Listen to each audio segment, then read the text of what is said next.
Sistem Necromancer, bab 368 sampai dengan 370.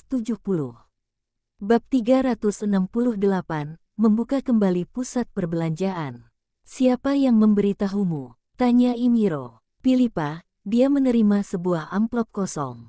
Isinya total dua hal. Yang pertama adalah sebuah kapal dari kelompok pedagang daerah aliran sungai lewat di dekat rute dan memintanya untuk merampoknya. Yang kedua adalah hadiahku ditingkatkan menjadi 500 emas. Kata Wu Heng, lalu merinci isi percakapannya dengan Pilipa. Imiro mendengarkan dalam diam. Kemudian dia bertanya dengan alis sedikit berkerut, apakah ada informasi spesifik tentang surat itu? Tidak, Pilipa hanya mengatakan bahwa surat itu muncul di bawah bantal begitu dia bangun. Imiro berpikir sejenak, lalu berkata, kamu tidak perlu khawatir tentang hadiahnya. Jangan melaut akhir-akhir ini, dan berhati-hatilah di hari kerja. Itu tidak akan menjadi masalah besar. Ya, Wu Heng mengangguk. Di pulau, saya sebenarnya tidak terlalu khawatir. Betapapun gilanya bajak laut itu, dia tidak akan pergi ke pulau untuk membunuhnya. Jika dia ingin melaut, dia akan menggunakan kereta hantu agar orang lain tidak dapat menemukan jejaknya. Imiro terus bertanya, bagaimana kamu memberitahu gadis bajak laut kecil itu tentang perampokan karavan? Anda memiliki dunia berbeda, yang dapat ditingkatkan dengan cepat, dan Anda juga memiliki senjata api untuk melompati musuh. Kavina, kota Blackstone, anggota tim kelima. Bagus, sekarang dijelaskan dengan jelas, sehingga menghemat banyak masalah nantinya. Tetapi saya juga mendengar kabar dari Slater yang mengatakan bahwa dia tidak dianggap serius di asosiasi tempat dia ditugaskan, bahkan ada yang dikeluarkan. Sebenarnya kalau dipikir-pikir, memang saat itu dia dan Kavina dipromosikan secara luar biasa. Hidupku di sini cukup bagus, dan pencapaianku agak sulit untuk dibicarakan dibandingkan dengan pencapaianmu. Imiro melanjutkan, tindakan bajak laut semakin sering terjadi akhir-akhir ini. Mungkin terkait dengan amplop yang Anda sebutkan. Mungkin ada indikatornya dalam beberapa hari. Perhatikan untuk mengumpulkan lebih banyak informasi intelijen. Saat itu, dia dan Kavina sangat rukun.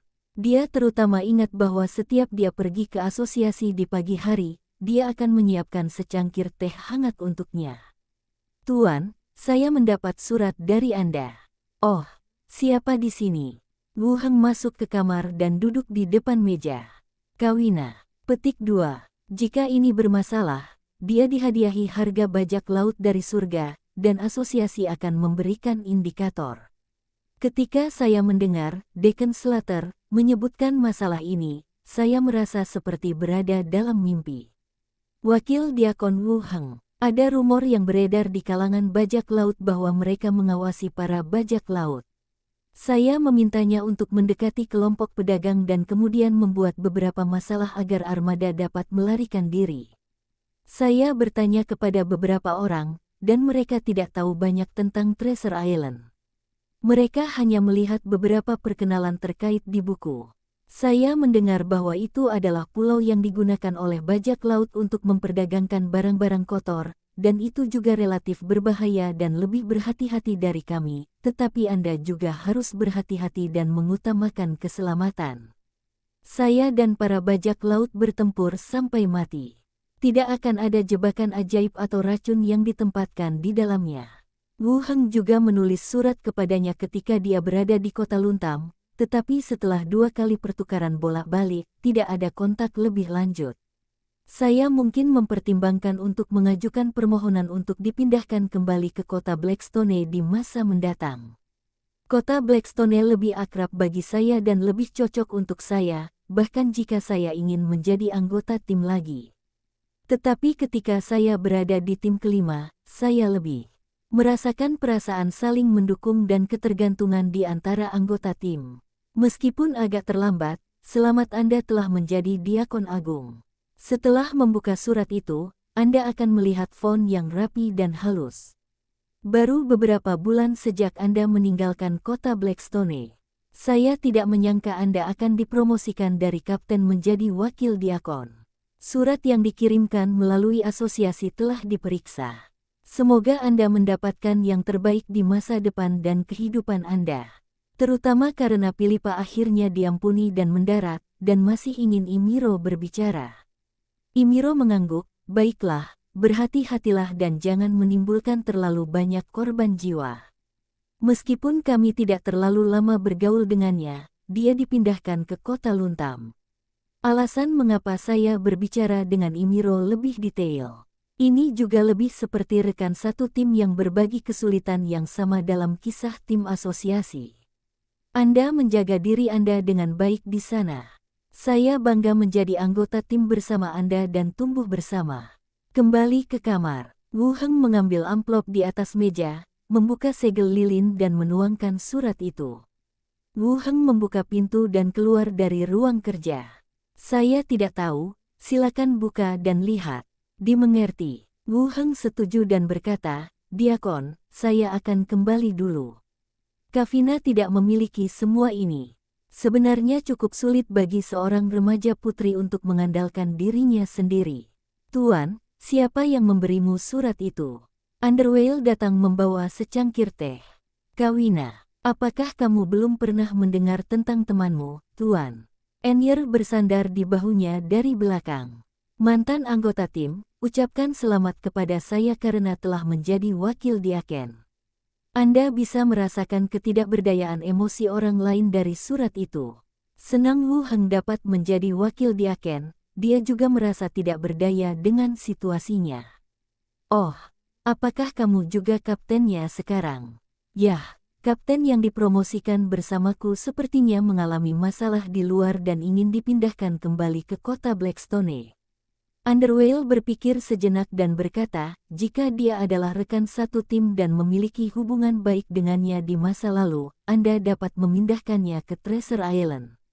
Anda memiliki tim yang Anda percayai, dan dia juga bisa mendapatkan perhatian. Mendengar apa yang dikatakan Underwale, Wu Heng mengangkat alisnya. Rasanya ini juga merupakan solusi. Saya relatif dekat dengan tim ketiga, tetapi tidak ada kepercayaan atau ketidakpercayaan. Itu berarti kerjasama dalam menangkap beberapa penjahat yang dicari. Kavina ingin dipindahkan kembali ke kota Blackstone, jelas dia tidak ingin tetap di tempatnya. Anda juga dapat memindahkannya ke pihak Anda sendiri, wakil diakon Anda sendiri, yang memiliki hak istimewa untuk merekomendasikan anggota tim dan dapat membantunya. Pada saat yang sama, saya juga memiliki tim yang dapat saya percaya. Yah, itu masuk akal, Weyer lebih pintar. Underwale tersenyum dan berkata dengan lembut, saya mempelajarinya dari Anda, Guru. Wu Heng mengangguk dan mengeluarkan kertas surat dari laci. Balas langsung ke Kavina. Isinya juga relatif sederhana, menceritakan tentang situasi Treasure Island, yang bukan merupakan pulau kecil tempat para bajak laut memperdagangkan barang seperti yang digambarkan dalam catatan, kini telah dibangun menjadi pusat perdagangan maritim dan lebih makmur dibandingkan sisi pedalaman. Di babak kedua, dia mengatakan bahwa dia baru saja tiba di Pulau Harta Karun dan tidak memiliki tim yang dapat diandalkan di bawahnya, jadi dia bisa membantunya dengan datang. Bicaralah dengan lebih bijaksana agar dia tidak merasa bahwa Anda berusaha keras untuk membantunya. Aku mengeceknya 2 kali untuk memastikan tidak ada yang salah dengan perkataanku, lalu langsung memasukkannya ke dalam amplop dan menyegelnya dengan lilin. Weyer, kirimkan ke meja depan dan kirimkan melalui pos. Wu Heng menyerahkannya kepada Underwale. Underwale mengambilnya dan berkata, Guru, bolehkah saya menulis surat kepada orang-orang di kota Luntam, untuk melaporkan bahwa mereka aman? Oke. Wu Heng berpikir sejenak lalu berkata, aku juga akan bertanya pada Mini apakah dia ingin menulis surat malam ini. Bukankah dia juga punya 2 teman di kota Luntam? Oke, aku akan menuliskannya dulu, dan aku akan mengajari Mini cara menulis surat di malam hari. Duduklah bersama Underwale di kamar sebentar. Dia langsung keluar dari asosiasi, memanggil kereta, dan menuju ke Beacon Street. Kereta berhenti di luar Nautilus Tavern. Wu Heng masuk dengan mengenakan kerudung transformasi. Dibandingkan sebelumnya, kedai ini jelas lebih ramai. Di siang hari bolong, banyak tamu yang minum dan mengobrol di lobi lantai 1. Pegawai toko juga lebih banyak dari sebelumnya. Millicent mengenakan atasan berwarna krem dan rok panjang berwarna biru muda. Ia mengenakannya dengan longgar, namun tetap tidak bisa menyembunyikan sosok montoknya. Philippa tidak mewarisi kelebihan fisik apapun. Saya melihat sosok yang saya kenal masuk. Millicent tertegun sejenak, lalu menjelaskan kepada petugas, dan berjalan ke atas bersama Wu Heng. Setelah memasuki ruangan, Wu Heng mengeluarkan panci kedap suara dan meletakkannya tepat di tengah ruangan. Penghalang samar menyelimuti ruangan. "Tuan, apa yang Anda lakukan?" Millicent melihat ke panci kedap suara. "Kedap suara sehingga perkataanmu tidak terdengar." "Oh, Yang Mulia sangat perhatian. Bisnis kedai minuman terlihat bagus," kata Wu Heng. Millicent berkata dengan lembut, "Beberapa hari yang lalu, asosiasi mencari penjahat yang dicari di jalan utama. Banyak orang merasa kesal, jadi mereka datang ke sini. Semakin banyak orang, dan ruangan penuh. Tampaknya pencarian sebelumnya oleh Sheila Gui dan yang lainnya telah meningkatkan bisnis di sini." "Ya." Wu Heng mengangguk dan melanjutkan, "Kamu melakukan pekerjaan yang baik dengan intelijen terakhir kali, dan itu memainkan peran besar dalam kemajuan keseluruhan kasus. Inilah yang harus saya lakukan." Wajah Millicent berseri-seri dan dia berkata dengan sopan. Wu Heng melanjutkan, "Terakhir kali Anda mengatakan bahwa koki tingkat tinggi kekurangan, saya akan memberi Anda uang ini untuk merekrut beberapa koki yang baik." Saat dia berbicara, beberapa tas besar berisi koin perak dikeluarkan. Mulut tas terbuka, dan koin perak yang bersinar membuat mata Millicent langsung melebar. Meskipun dia pernah berhubungan dengan bajak laut, dia tetaplah seorang gadis desa yang keluar dari desa. Begitu banyak koin perak yang tiba-tiba menjadi miliknya, yang membuatnya merasa sedikit tidak nyaman. Ini keterlaluan. Jika Anda menjalankan kedai dengan baik, Anda sendiri akan menjalani kehidupan yang lebih baik, kata Wu Heng. "Oh, baiklah, terima kasih, Tuan." Millicent mengucapkan terima kasih dan membungkuk. Rok yang longgar terkulai, memperlihatkan kekenyalan yang berlebihan. Simpan dengan baik dan jangan biarkan orang lain melihatnya.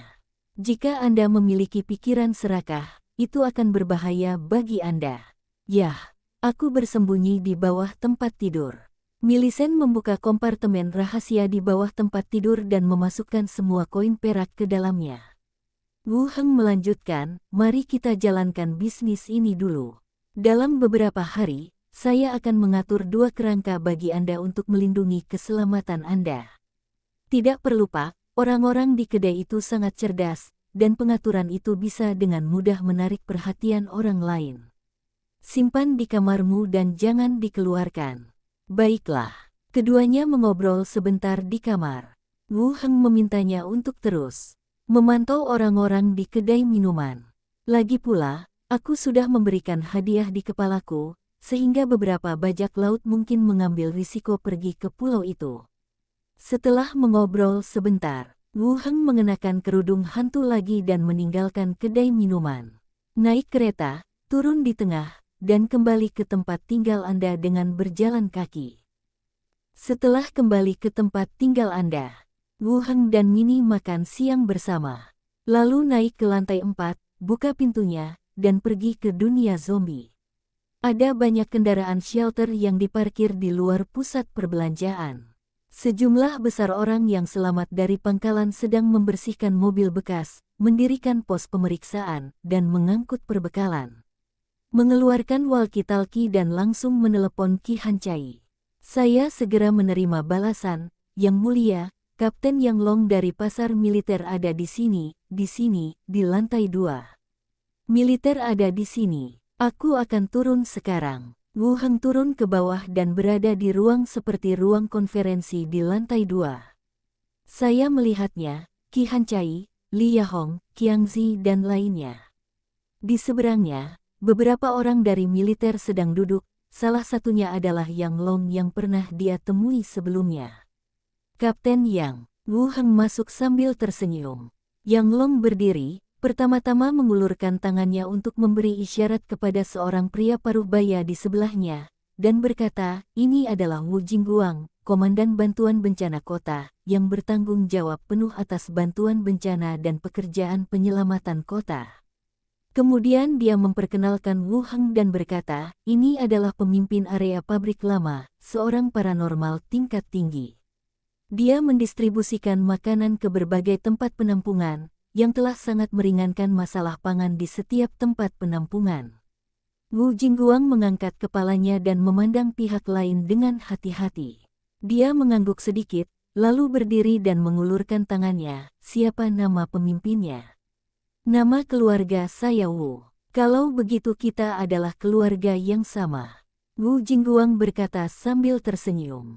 "Seni bela diri dari seni bela diri." Wu Heng terus bertanya, "Komandan Wu, apa tujuan datang ke sini kali ini?" Setelah Wu Jingguang duduk lagi, dia berkata langsung pada intinya, tim penyelamat provinsi dan distrik telah membangun pangkalan evakuasi yang lebih kuat. Alasan utama datang ke sini kali ini adalah untuk menanyakan apakah Kepala Wu memiliki ide untuk bergabung dengan kami. Bab 369. Bab 369, Lelang Lambang Ular. Wu Jingguang berusia 40-an, dengan rambut pendek, alis tebal, dan wajah persegi. Sepertinya orang yang sangat cakap. Sebelum akhir dunia, dia juga harus berada dalam posisi penting. Setelah mendengar apa yang dikatakan pihak lain, Wu Heng menatapnya dengan ragu. Mengundang area pabrik lama ke tempat perlindungan militer bukanlah yang pertama kali disebutkan. Terakhir kali Yang Long dan Qi Hancai disebutkan. Pada saat itu, pasar baru saja didirikan, dan area pabrik lama menjual biji-bijian ke dunia luar, menunjukkan persediaan yang mencukupi. Kali ini ada Panglima Bantuan Bencana yang baru. Seharusnya para pengintai yang berangkat kemarin dan membawa berita itu kembali. "Kamu ingin pergi dari sini?"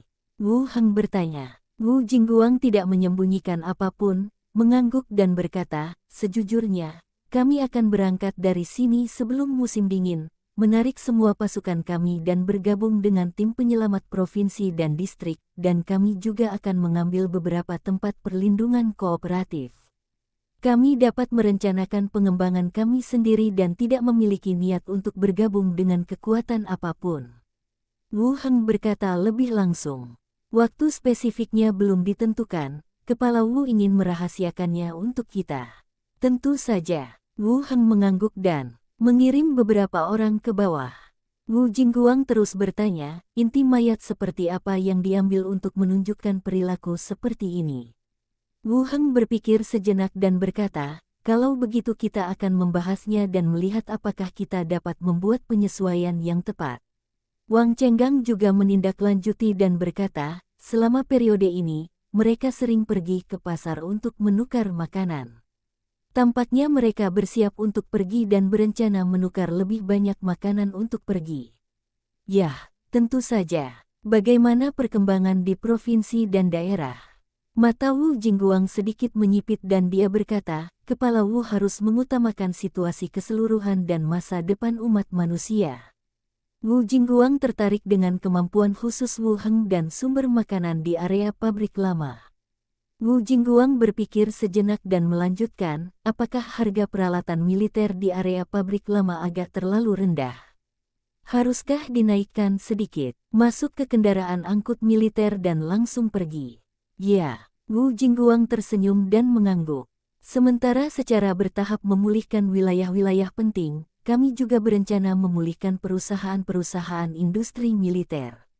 Melihat kendaraan yang menghilang. Selanjutnya, Wu Heng juga yakin bahwa itu lebih kuat dari perlindungan manapun."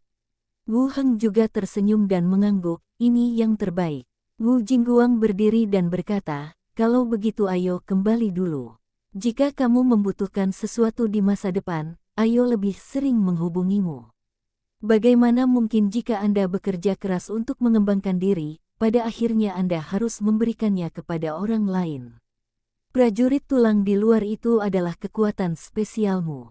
Masing-masing pihak secara tentatif menanyakan informasi satu sama lain. Peralatan militer lebih canggih dan dapat digunakan setelah disimpan dengan baik, sehingga Anda tidak akan menderita kerugian apapun.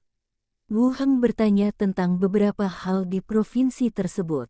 Tampaknya seperti dugaan Qi Hancai, mereka menjual perbekalan dan bersiap untuk mengungsi ke sini. Setelah mengobrol sebentar, Wu Heng tidak menjawab, hanya menggelengkan kepalanya sedikit.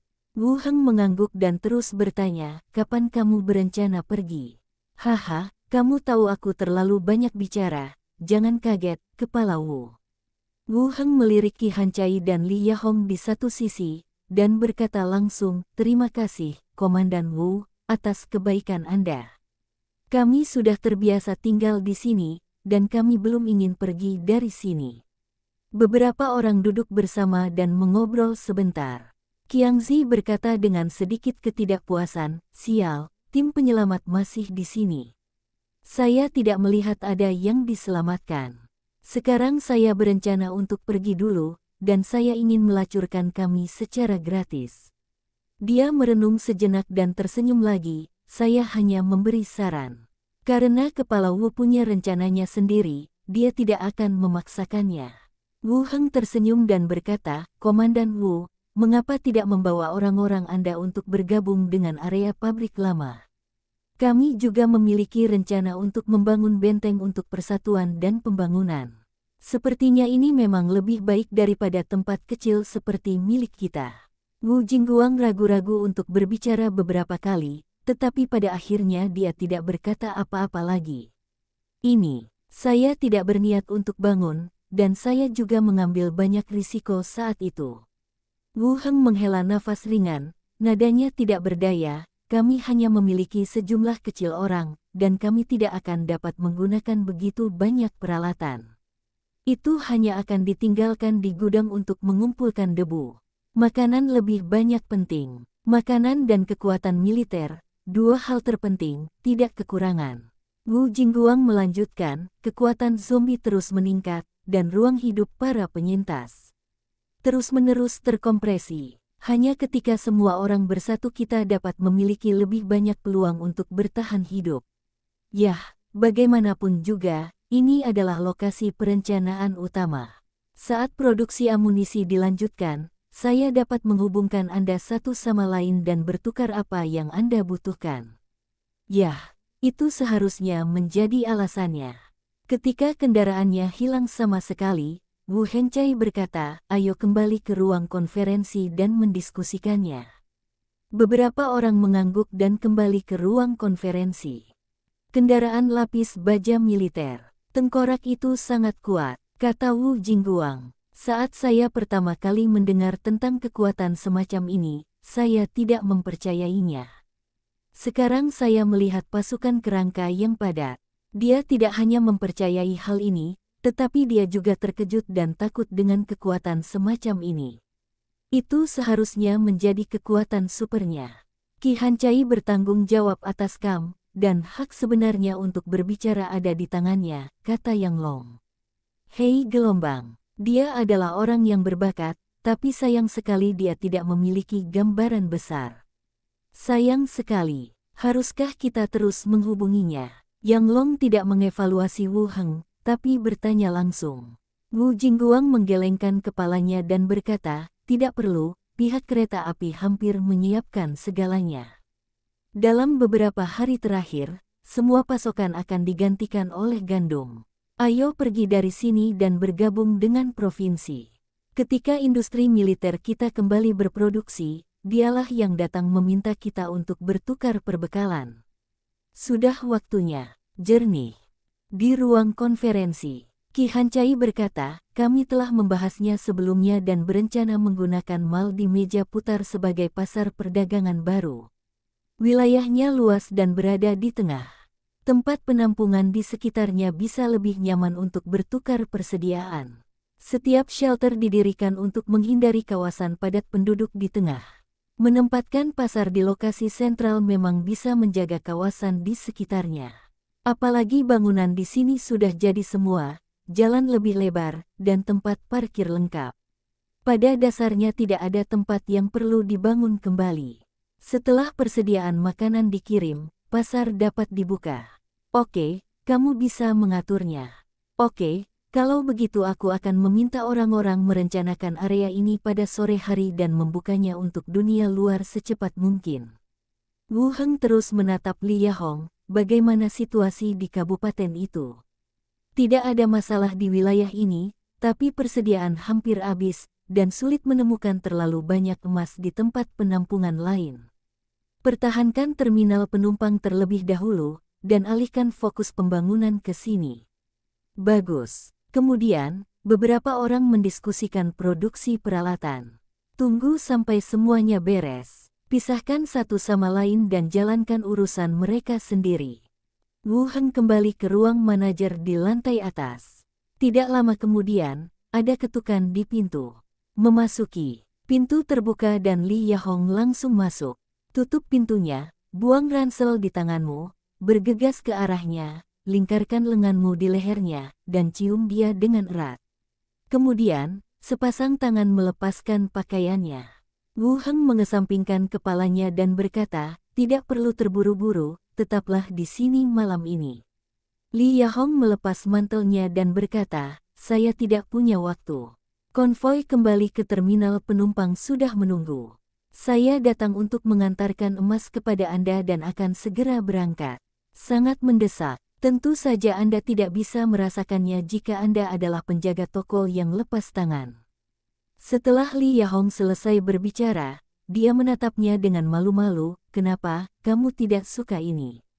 Tidak mungkin, awalnya aku ingin menemanimu di malam hari, tapi karena kita sedang terburu-buru, ayo cepat ambil keputusan. Wu Heng menariknya telanjang dalam 2 atau 2 pukulan dan menepuk meja di sampingnya, angkat dia, jangan jatuh.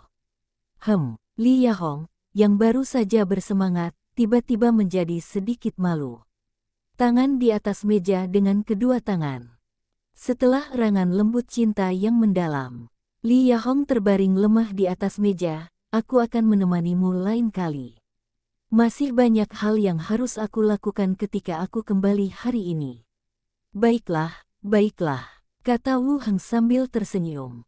Li Yahong beristirahat sebentar dan sambil berpakaian, dia berkata, apakah kamu punya orang lain? Siapa lagi? Apakah itu Qi Hancai? Li Yahong menatapnya. Wu Heng menamparkan pantatnya dengan keras, tidak, jangan menebak-nebak. Benarkah? Bagaimana kamu bisa menahan diri untuk waktu yang lama? Li Yahong menekan tombol kembali dan melanjutkan, saya juga memahami lingkungan saat ini. Anda adalah pemimpinnya, dan saya tidak menyalahkan Anda jika ada yang lain, tapi kamu tidak bisa melupakanku. Jangan khawatir, aku hanya punya kamu di sini, jangan terlalu banyak berpikir. Sungguh, jika ada seseorang yang kamu suka, tolong beritahu aku ketika waktunya tiba dan kita bisa hidup bersama dengan damai. Li Yahong mengenakan mantelnya dan berkata sebelum pergi, di dalam ransel ada emas masa ini. Oh begitu, sampai jumpa, selamat tinggal. Li Yahong membuka pintu dan pergi, berjalan cepat ke bawah. Wu Heng pun mengambil ranselnya dan membukanya. Di dalamnya terdapat berbagai perhiasan emas dan perak yang beratnya lebih dari 30 kilogram. Setelah menyimpan semuanya, Wu Heng juga berpakaian, membuka gerbang dan kembali ke Pulau Harta Karun. Tempat tinggal, Wu Heng turun dan baru saja mencapai lantai pertama. Saya melihat Underwhale mengajari Mini menulis surat. Bukannya saya tidak bisa menulis. Ini tentang format dan apa yang harus ditulis dalam surat itu. Kampung halaman keduanya adalah kota Luntam, jadi mereka juga harus membalas surat untuk melaporkan bahwa mereka aman. Melihat Wu Heng turun, Mini berlari dan menariknya untuk duduk di depan sofa. Wu Heng mengambilnya dan melihatnya, bagus sekali. Aku bisa melihat kerinduan pada temanmu dan pamer tanpa malu-malu. Hei, Sister Weyer mengajariku ini.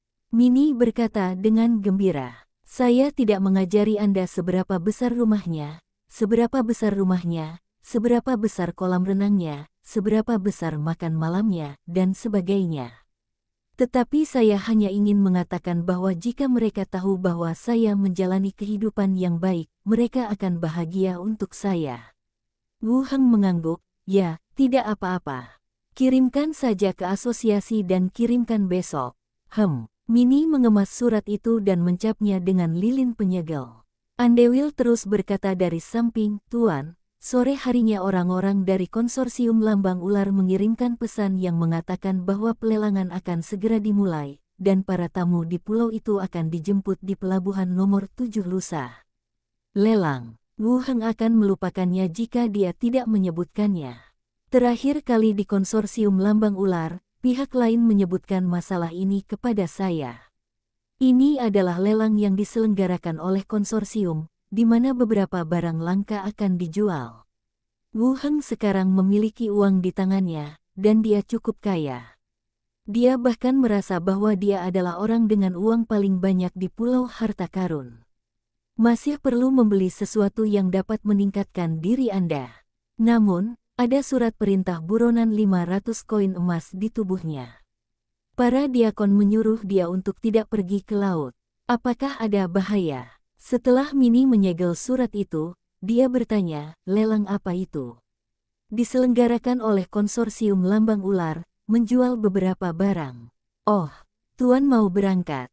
Tanya Minnie. Belum yakin. Ada lebih banyak musuh akhir-akhir ini. Dan ini agak berbahaya. Wu Heng berkata langsung, benar, itu tempat yang menjual barang. Jika kamu punya uang, kamu tidak bisa membeli apapun. Jika kamu tidak pergi ke sana, kamu tidak akan pergi. Kata Minnie dan terus memegang lengannya, Tuan, aku membeli banyak makanan hari ini. Dibuat untuk kamu makan. Merasa bahwa dia bisa bertarung lagi, dia mengangguk, oke. Tunggu sampai setelah makan malam. Mereka bertiga melakukan latihan sederhana di halaman. Mereka kemudian kembali ke kamar untuk beristirahat bersama. Keesokan harinya, Wu Heng pergi ke asosiasi lagi. Mari kita lihat apakah ada keadaan khusus, sekaligus menanyakan tentang lelang konsorsium.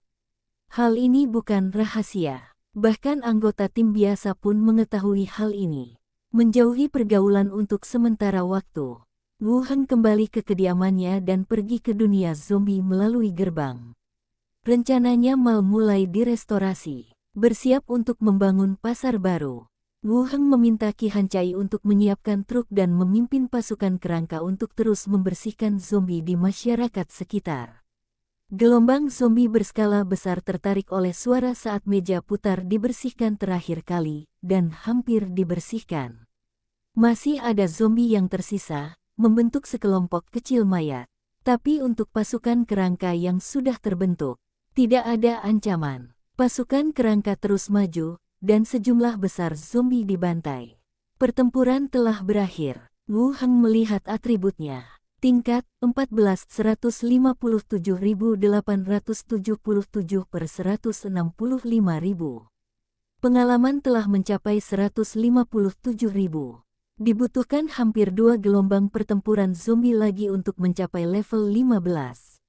Menjadi Archmage level 4 bukan hanya tentang menyelesaikan perjanjian dengan Sanara.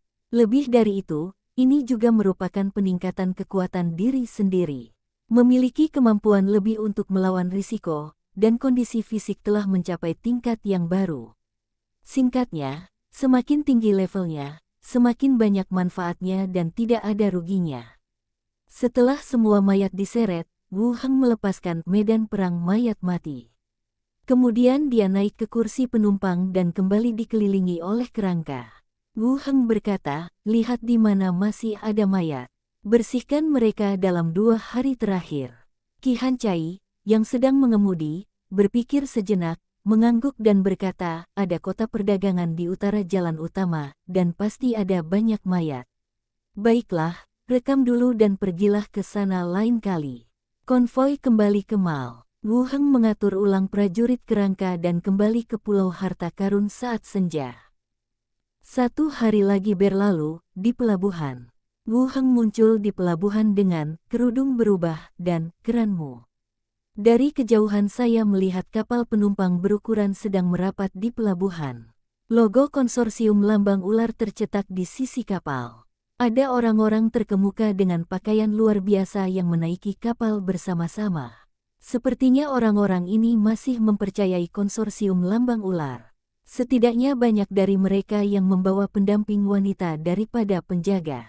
Wu Heng juga menaiki perahu bersama orang banyak. Di lokasi papan penghubung, ada petugas yang sedang memeriksa surat undangan. Setelah mengkonfirmasi surat undangan, berikan dia plat nomor. Nyonya, ini nomor kamar Anda. Seorang staf akan menjelaskan proses asrama kepada Anda. Citra Wu Heng saat ini adalah seorang wanita paruh baya. Mengambil plat nomor dan langsung menaiki kapal. Cari kamar sesuai nomor dan tunggu dalam diam. Setelah beberapa saat, kapal berangkat dan meninggalkan pelabuhan. Ada juga ketukan di kamar Wu Heng, dan seorang anggota staf masuk. Setelah memberi hormat, dia berkata, "Para tamu, Anda akan tiba di kapal penumpang Sengya Konsorsium dalam 2 jam. Pelelangan akan diadakan pada tengah malam. Selebihnya, kami akan menyediakan tempat hiburan dan makan. Jika Anda punya apapun yang perlu Anda tukarkan, kami akan melakukannya." Ada juga lantai perdagangan bersama di mana setiap tamu dapat menukarkan barang-barang yang dibutuhkan di dalam venue. Dengan kata lain, kapal penumpang yang ada saat ini adalah kapal angkut, dan pelelangannya belum tiba. Wu Heng mengangguk untuk mengungkapkan pemahamannya. Staf itu mengeluarkan 2 jubah lagi dan berkata, "Ini adalah jubah dengan tanda tersembunyi terukir di atasnya. Ini dapat menyembunyikan identitas Anda dan menghindari banyak masalah setelah transaksi." Bab 370. Bab 370, Pameran Dagang. Jubah penyembunyian. Deskripsi, jubah yang diukir dengan berbagai rune, yang dapat menutupi wajah, melindungi tanda dan persepsi khusus. Konsorsium lambang ular sangat kaya. Benda ajaib ini dapat diberikan kepada semua peserta lelang. Menyembunyikan wajah dan bentuk tubuh pengguna, serta memblokir beberapa tanda dan persepsi yang dikenakan. Adalah penyangga yang sangat bagus. Kalaupun ditempatkan di luar, relatif jarang. Kerudung transformasi, miliknya mungkin tidak dapat menyembunyikannya dari semua orang. Konsorsium menyediakan dukungan ini, yang dianggap bijaksana. Apakah ada hal lain yang perlu diketahui tamu? Staf terus bertanya. Wu Heng berpikir sejenak dan berkata, "Berapa lama pelelangannya akan berlangsung?" Lelang dimulai tengah malam dan berakhir sekitar jam 4 sampai jam 5 pagi. Saat itu, para tamu akan diantar kembali ke kota asal mereka. Staf terdengar sangat percaya diri. "Para tamu, yakinlah. Ada orang-orang kuat di kapal yang mampu menangani semua bahaya yang mungkin terjadi. Ada armada lain yang mengawal dunia luar." Pelelangan konsorsium lambang ular memiliki pengalaman lebih dari 150 tahun dalam pengorganisasian, dan itu aman, masalah, Anda dapat yakin. Sepertinya dia tidak khawatir terlihat. "Kita sepakat untuk bersenang-senang hari ini, jadilah baik. Jangan marah. Aku akan mengantarmu ke kasino nanti. Denganmu di sini hari ini, aku pasti sangat beruntung." Seluruh tubuhnya diselimuti jubah hitam, dan bahkan wajahnya dari depan pun kabur. Antriannya membosankan, dan Wu Heng juga mendengarkan gosip keduanya. Ada banyak orang yang menunggu untuk keluar di koridor kabin. Yang lain membawa uang untuk menghadiri pelelangan, tapi keduanya meminjam jubah mereka untuk datang ke sini berkencan. Sambil menggoyangkan bahunya, sebuah suara wanita berbisik, licik, sama sekali tidak seperti laki-laki. Tidak dapat melihat dengan jelas sama sekali. Langkah-langkah di pintu menghilang. Di depan Wu Heng, 2 sosok berjubah bersandar berdekatan. "Alat peraga ini sangat berguna. Dia bahkan bisa memotongmu." "Saya tahu. Akhirnya kita sampai di perahu, jadi kita tidak takut ketahuan." Seseorang memeluk pinggang di sebelahnya dan berkata dengan lembut. Sebagian besar dari mereka mengenakan jubah untuk menutupi wajah mereka, dan ada pula yang hanya mengenakannya di badan tanpa menutupi kepala, sehingga memperlihatkan wajah aslinya. Wu Heng melepas kerudung transformasi dan mengenakan jubah hitam. Staf memberi hormat lagi dan langsung meninggalkan ruangan. Sekitar 2 jam perjalanan. Setelah 2 pertanyaan, Wu Heng tersenyum dan mengangguk. "Terima kasih, tidak ada lagi yang perlu saya tanyakan. Lelang konsorsium lambang ular terlihat sedikit berbeda. Bisa dianggap satu malam, tanpa menunda waktu keesokan harinya. Jika semuanya sudah siap, buka pintu dan keluar ruangan. Aku benci itu, berhentilah menyentuhnya, ada begitu banyak orang. Lebih memperhatikan keamanan dan privasi tamu. Wu Heng melirik keranmu, yang juga mengenakan jubah. Terdengar ketukan di pintu, tamu, kami mendekati kapal penumpang, si Sengya. Silakan kemasi barang-barang pribadi Anda dan keluar untuk naik ke kapal. Itu tidak bertahan lama. Saya masih menantikan pelelangannya. Cara memakainya tidak seperti jubah yang dipasang dari belakang, melainkan lebih seperti jas hujan yang harus dikenakan di kepala hingga menutupi seluruh tubuh. Dalam masyarakat modern, Wu Heng tidak pernah berpartisipasi dalam lelang apapun. Saya tidak tahu apakah saya dapat menemukan apa yang saya perlukan. Lebih mementingkan pengalaman pelanggan daripada asosiasi. Bagus. Saya tidak tahu siapa orang itu atau apa yang saya takuti. Siapa yang bilang begitu? Jika kamu setuju, aku akan menemui suamimu untuk melawan dan merebutmu setelah turun dari kapal. Meski proses penawarannya sama, semua orang memakai jubah, jadi tidak ada yang tahu siapa yang menawar apa. Jika Anda butuh sesuatu, Anda dapat menarik belnya di sini. Seseorang akan memberitahu Anda ketika kapal mendekati kapal penumpang, si Sengya. Dari segi keamanan, apakah bisa dijamin? Wu Heng bertanya lagi. Satu-satunya hal yang saya ketahui tentangnya adalah dari serial TV atau beberapa video yang saya lihat online. Tetapi perhatikan juga bahwa jubah tidak dapat mengubah suara. Saat dia naik ke dek, Anda dapat melihat kapal penumpang besar dan mewah di satu sisi, dengan tulisan si Sengya di atasnya. Kecuali beberapa kapal pengawal berkeliling. Ada juga kapal penumpang dari arah lain yang membawa tamu mendekati kapal penumpang. Segera, kapal penumpang mendekati kapal penumpang. Papan penghubung telah dipasang dan banyak penumpang menaiki kapal penumpang. Si Sengya adalah kapal penumpang besar dengan dek mulus. Para tamu yang datang lebih awal memegang gelas wine dan bersandar di pagar untuk menyaksikan orang lain menaiki kapal. Setelah Wu Heng menaiki kapal, dia melihat sekeliling di geladak. Sekitar 60% tamu mengenakan jubah yang menutupi seluruh wajah mereka, dan banyak dari mereka hanya mengenakan jubah dan tidak mengenakan kepala. Wu Heng menduga alasan mengenakan jubah adalah untuk membedakan tamu dari staf. Lelang dimulai pada tengah malam. Wu Heng tidak punya tujuan, jadi dia mengikuti kerumunan menuju kabin. Kami mengunjungi kasino dan gedung konser satu demi satu.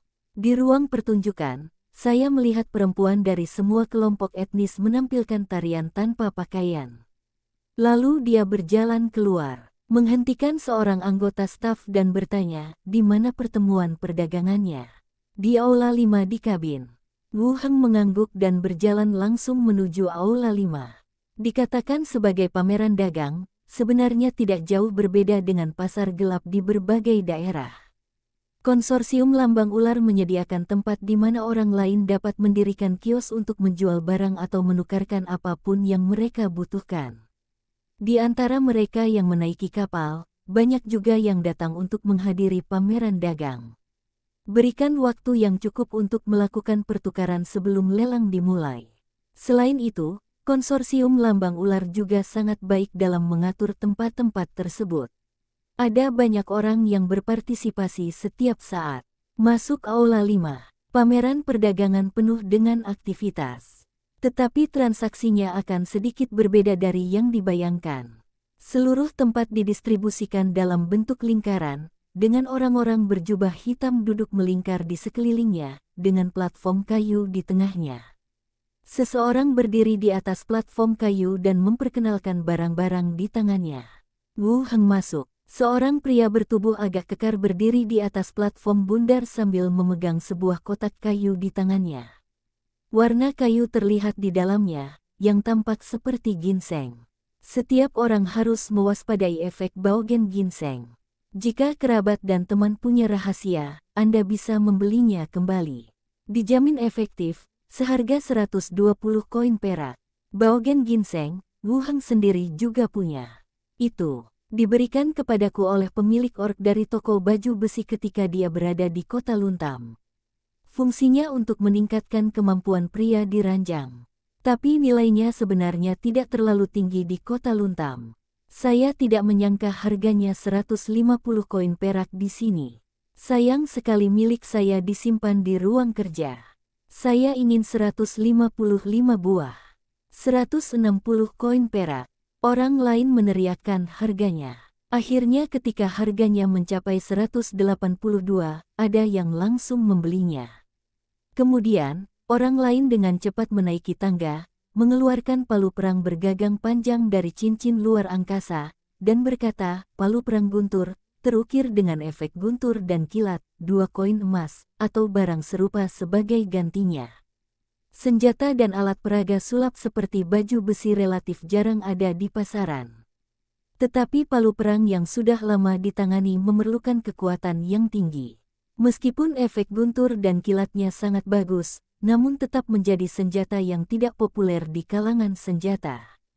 Mata Wu Heng tertuju pada palu perang bergagang panjang. Palu itu dibuat dengan sangat baik, dan tanda terukir dapat dilihat di atasnya. Palu perang di tangan Skullbreaker belum menjadi benda ajaib. Itu dapat digunakan olehnya. Untuk alat peraga, apa yang kamu butuhkan? Saat ini, satu orang berbicara lebih dulu. Orang di atas panggung berkata, 2 alat pertahanan, atau benda langka juga bisa digunakan. Sangat sedikit orang yang menggunakan palu perang bergagang panjang. Kamu masih ingin menukarnya dengan barang langka? Tidak perlu, kamu tidak perlu membelinya. Orang di atas panggung masih berkata. Melihat kebuntuan antara kedua belah pihak, Wu Heng berkata, saya ingin 2 koin emas. Orang-orang di atas panggung melihat bahwa tidak ada orang lain yang menaikkan harga, jadi mereka langsung berkata, oke, itu milik Anda. Ketika saya turun, saya melirik orang yang baru saja menawar, dan tanpa ragu berkata bahwa dia tidak mengetahui barangnya. Wu Heng langsung mengeluarkan kantong uang, dan pihak lain juga menyerahkan palu perang yang sudah lama ditangani. Pedang guntur. Deskripsi, senjata yang diukir dengan tanda petir, yang dapat menghasilkan efek petir saat menyerang target. Atribut muncul, dan efeknya cukup bagus. Orang lain juga menghitung koin perak, mengangguk ke Wu Heng, lalu kembali ke tempat duduknya dan duduk. Rumput jiwa jahat dapat membuat orang berada dalam kondisi mati. Pasir merah putih, bahan tempah. Beberapa orang naik ke panggung satu demi satu, semuanya membawa ramuan atau bahan tempah. Itu tidak banyak membantu Wu Heng, jadi dia tidak mempedulikannya. Tetapi semuanya sudah diperdagangkan, dan tampaknya masih ada permintaan di pasar. Kemudian, orang berikutnya naik ke panggung. Saya memiliki 20 pedang panjang dengan efek tajam di tangan saya. Saya akan menjualnya bersama-sama seharga 5.000 koin perak, atau alat peraga yang setara.